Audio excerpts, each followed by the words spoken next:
Assalamualaikum warahmatullahi wabarakatuh. Perkenalkan, nama saya Susya Afrila dengan NIM 2236044. Jurusan Sistem Informasi, Fakultas Ilmu Komputer, Universitas Pasir Pengarayan. Di video ini saya akan menjawab beberapa pertanyaan dari mata kuliah Interpersonal Skill dengan dosen pembimbing Ibu Rina Arirahma MPD. Adapun pertanyaan yang pertama yaitu jelaskan prinsip-prinsip konflik menurut Watt 2016. Nah, ada beberapa bagian prinsip-prinsip konflik menurut Julia T. Watt 2016 yang berjudul dalam sebuah buku Interpersonal Communication Everyday Encounters. Yang pertama itu konflik adalah bagian alami dari hubungan interpersonal. Maksudnya di sini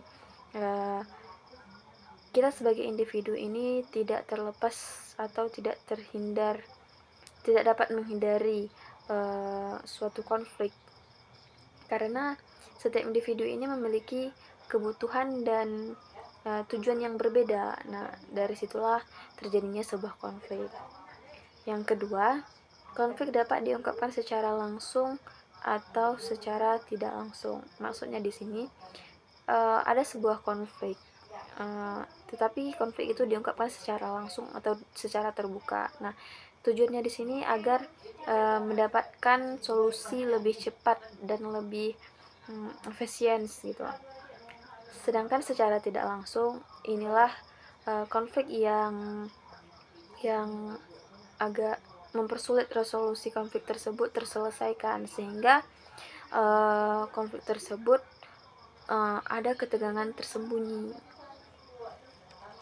Pertanyaan yang kedua, menurut Anda dalam konteks komunikasi interpersonal, apakah tindakan mencari pasangan melalui internet dapat menjadi solusi bagi individu yang memiliki karakter tertutup dan pemalu?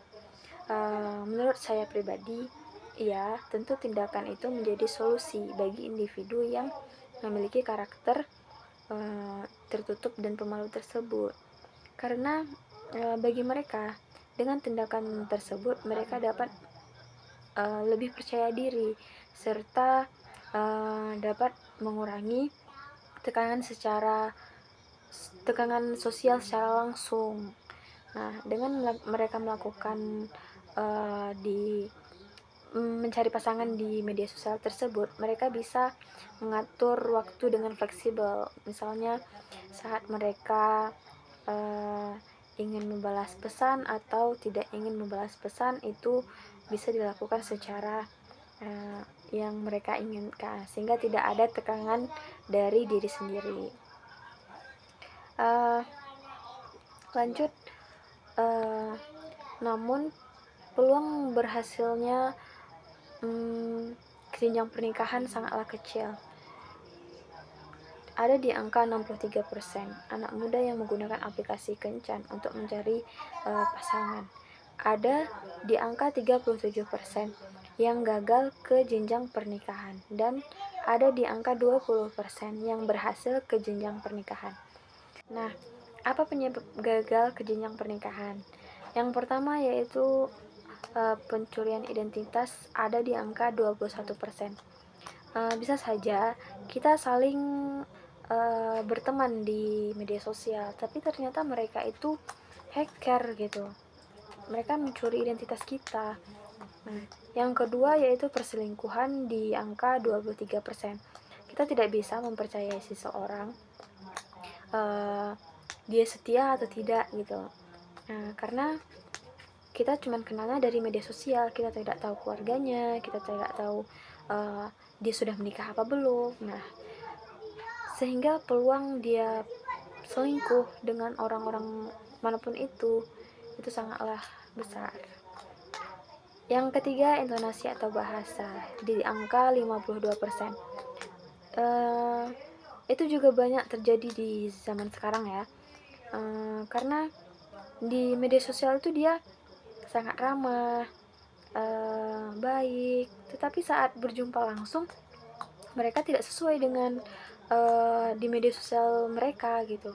Mereka galak, mereka marah-marah, jutek atau apa gitu. Nah, yang terakhir itu profil, ada di angka 71%.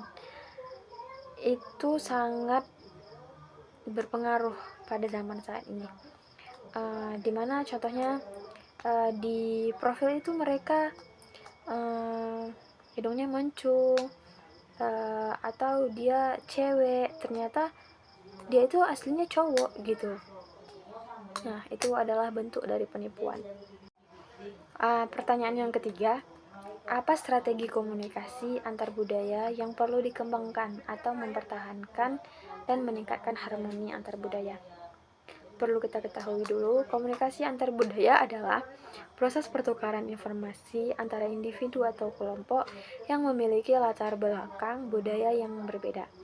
Budaya ini mencakup segala sesuatu yang mempengaruhi cara seseorang berperilaku, berkomunikasi, berpikir, seperti bahasa, nilai-nilai, norma, tradisi, dan kepercayaan.